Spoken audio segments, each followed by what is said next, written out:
श्रावण का महीना चल रहा है और महादेव के दर्शन हम ना करें ऐसा हो नहीं सकता। देवनगरी के देव दर्शन सिरोही टेम्पल्स ने ये संकल्प लिया है कि इन पहाड़ियों की गोपनीय स्थानों में जा जाकर महादेव के अति गोपनीय मंदिरों के स्थानों को आप तक पहुंचाएगा। और उसी कड़ी में आज श्रावण का तीसरा दिन है और हम एक ऐसे मंदिर जो सिरोही से महज 5 किलोमीटर की दूरी पर होते हुए भी इस मंदिर का ज़्यादातर लोगों ने नाम तक नहीं सुना होगा, देखना तो बहुत दूर की बात है, क्योंकि ये जंगल में है, जिसको कहते हैं कि यहाँ मनुष्य के रूप में केवल चरवाहे पहुँचते हैं या जो जिनकी भेड़ बकरी आदि होते हैं वो पहुँचते हैं या फिर जानकार व्यक्ति पहुँचते हैं।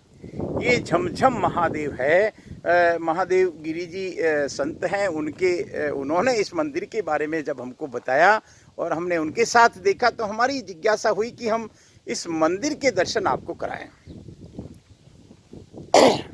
झमझम महादेव एक छोटे से एरिए में, यहाँ पर गर्मियों में भी पानी का कुंड भरा रहता है।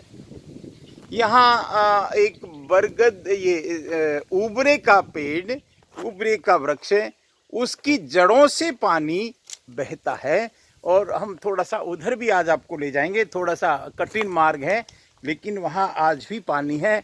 कैसा भी अकाल पड़ता है उस समय भी वहाँ पर पानी कभी ख़त्म नहीं होता। हमने अनेक बार कहा कि भगवान प्रकृति में बसते हैं, भगवान को महादेव प्रकृति में बसते हैं। महादेव को बड़े बड़े मंदिरों की आवश्यकता बिल्कुल नहीं होती। एक गुफा में, सुरंगों में या शिलाओं के ऊपर भगवान महादेव के मंदिर होते हैं। ऐसा ही मंदिर हम झमझम महादेव का देख रहे हैं। गुफा एक छोटी सी गुफा है, एक विशाल शिला को कुदरत ने जमा रखा है। और यहाँ झमझम महादेव में हम सबसे पहले तो यहाँ भी हम आपको बता दें कि बिल्कुल जिसको कहें कि कोई बनावटीपन नहीं, कोई दिखावटीपन नहीं, लेकिन महादेव का आभास हम कर सकते हैं, शिव की अनुभूति कर सकते हैं, शांति महसूस कर सकते हैं। ये यहाँ के हम सब बहुत ध्यान से आंख बंद करके ध्यान लगा सकते हैं। यहाँ आपको किसी तरह का कोई शोरगुल, कोई संसार की तपन आपको अनुभव नहीं होगी, क्योंकि यहाँ एक और बड़ा चमत्कार है।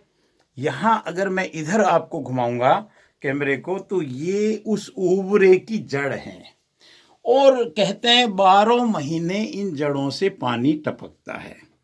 यहाँ हमको एक चीज़ और दिखाई दे रही है, वो आपको बताना आज हमको ज़रूरी हो गया है। यहाँ एक नाग की केंचुली हम देख रहे हैं। ये हमने केवल यहाँ देखा है, इसको छुआ भी नहीं। बहुत लंबी केंचुली है। सांप का इस तरह का होता है कि अपनी वो केंचुली को साल में 2 साल में, जो भी उसकी प्रक्रिया, प्राणी विज्ञान, प्राणी शास्त्र इस बात को बेहतर ढंग से जानता है, वो उतारता है। तो हम एक अनुभव कर सकते हैं कि नाग देवता का यहाँ वास है और जहाँ महादेव होंगे वहाँ नाग होगा। वहाँ क्योंकि महादेव का श्रृंगार ही नाग है। नागेंद्र हाराय त्रिलोचनाय भस्मांग रागाय महेश्वराय नित्याय शुद्धाय दिगंबराय तस्मै मकाराय नमः शिवाय। ये पूरा का पूरा ये हम इस उबरे की जड़। भाटी साहब कभी पधारे हैं यहाँ? मैं 25 साल में धन्य धन्य। देखिए, मैं आपको पहले लाइन में बोला था कि झमझम महादेव सिरोही से महज 5 किलोमीटर की दूरी पर है, लेकिन किसी ने नाम नहीं सुना। मैं आपको एक इसका दूसरा पार्ट भी आपको बता दूं, जहां पर पानी खत्म नहीं होता, हालांकि पानी यहाँ भी टपकता रहता है।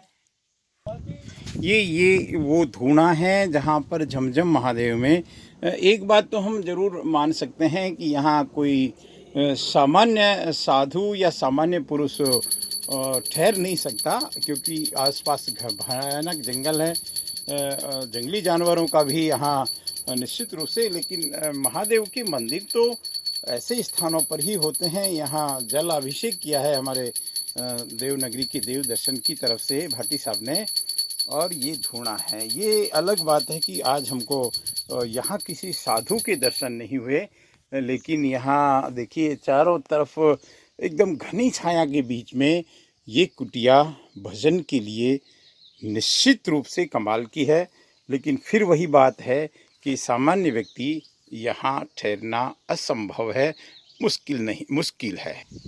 और हम आपको उस स्थान पर लेकर आए जिसके लिए कहते हैं कि हर हर गंगे, हर हर गंगे, हर हर गंगे, हर हर गंगे, हर हर गंगे। अक्षय कुंड, पानी का वो अक्षय कुंड जहाँ पर पानी कभी खत्म नहीं होता, कभी खत्म नहीं होता। ये वो जल का अक्षय कुंड है। यहाँ हम देख सकते हैं ये एक कुदरत का खेल है, कुदरत का एक, जिसको हम कहें कि इसके लिए कोई शब्द नहीं है। इसके लिए सच में भाटी साहब कोई शब्द नहीं है। यहाँ जैसा भाटी साहब भी बता रहे कि पहली बार आए हैं 72 साल में, 73 साल में। ये जल का अक्षय कुंड है। पानी यहाँ कभी ख़त्म नहीं होता। हम सोच सकते हैं गंगा का पानी या जड़ी बूटियों का पानी जो यहाँ इन शिलाओं से, इन वनस्पतियों से रिस रिस कर यहाँ पहुँचता है। बड़ा अद्भुत है, अद्भुत है। हम इसका आचमन करना हमको आज ज़रूरी हो गया। आचमन भी क्या, इसको हम पीने की कोशिश करेंगे। जानवर गिरे हैं। हाँ, कोई बात नहीं, कोई बात नहीं। हर हर गंगे, हर हर गंगे, हर हर गंगे, हर हर गंगे, हर हर गंगे। कोदरली गिरी हुई है तो हम जल का आचमन कर लेते हैं। जय हो प्रभु, जय हो, जय हो, जय हो, जय हो। हर हर महादेव, हर हर महादेव, हर हर महादेव, हर हर महादेव। मैं मेरी बात को हम विराम देते हैं हाँ इस बात के साथ कि अजूबे हैं, जिसको कहते हैं कि प्रकृति के खेल बहुत निराले हैं, बहुत निराले हैं। और यहाँ पर आना निश्चित रूप से कभी कभी कठिन जरूर होता है, लेकिन आने के बाद यहाँ भरपूर आनंद की अनुभूति होती है। हम देवनगरी के देव दर्शन के माध्यम से आपको निरंतर ये प्रयास करते हैं कि आप जुड़े रहें इस महादेव की यात्रा के साथ, इस अनंत यात्रा के साथ, इस खूबसूरत यात्रा के साथ, क्योंकि देवनगरी के देव दर्शन सिरोही टेम्पल्स लगातार आपको ये प्रयास करता रहेगा क्योंकि ये अनंत की यात्रा है। ये यात्रा कभी ख़त्म नहीं होने वाली यात्रा है। आज हम सिरोही दर्शन की यात्रा की बात कर रहे हैं। कल भारत दर्शन शुरू होगा, परसों फिर ब्रह्मांड के दर्शन की बात। हालांकि उसके लिए हमको जन्मों जन्मों की यात्रा के साथ जुड़ना पड़ेगा।